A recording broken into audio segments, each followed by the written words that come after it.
বগুড়া শহরের সেউজগাড়ি ইস্কন মন্দির থেকে রথ নিয়ে বের হয়ে ভক্ত পুণ্যার্থীদের আনন্দ যাত্রার গন্তব্য ছিল পুলিশ লাইন এলাকার শিব মন্দির।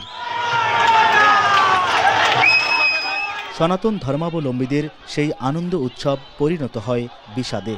আমতলী এলাকায় পৌঁছালে রথের চূড়ার সাথে জড়িয়ে যায় সড়কে থাকা খোলা বৈদ্যুতিক তার। মুহূর্তেই বিদ্যুৎ স্পৃষ্ট হন বেশ কয়েকজন। সঙ্গে সঙ্গে হতাহতদের নেওয়া হয় জিয়াউর রহমান মেডিকেল ও মোহাম্মদ আলী হাসপাতালে।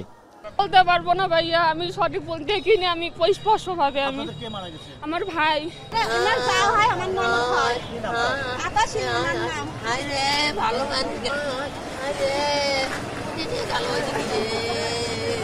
এবং তার পড়ে যায় রথের পেছনে এবং তারের সঙ্গে যারা পৃষ্ঠে পড়ে যায় তারাই আজকে হচ্ছে মূলত আজকে মেডিকেলে।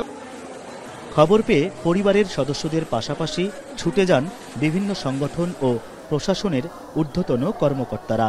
স্বজনদের গগনবিদারী আহাজারিতে ভারী হয়ে ওঠে হাসপাতাল প্রাঙ্গণ। তারটা ছিল মেইন তার, সে তারের সঙ্গে টাচ লাগা মাত্রই সবাই একবার ঝাঁকি দিল।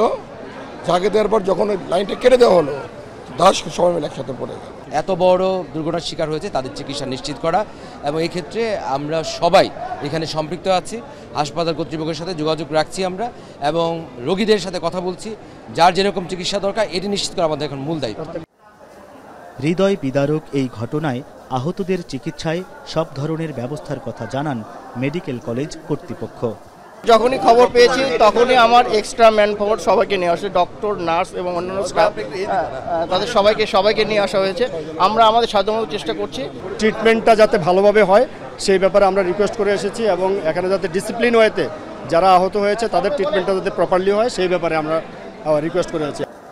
আহতদের মধ্যে দুজনকে নেওয়া হয় আইসিইউতে, বাকিরাও পুরোপুরি শঙ্কামুক্ত নয় জানান চিকিৎসক। এদিকে তাৎক্ষণিক নিহতদের প্রত্যেকের পরিবারকে 25,000 করে টাকা আর্থিক সহায়তার ঘোষণা দিয়েছেন জেলা প্রশাসক।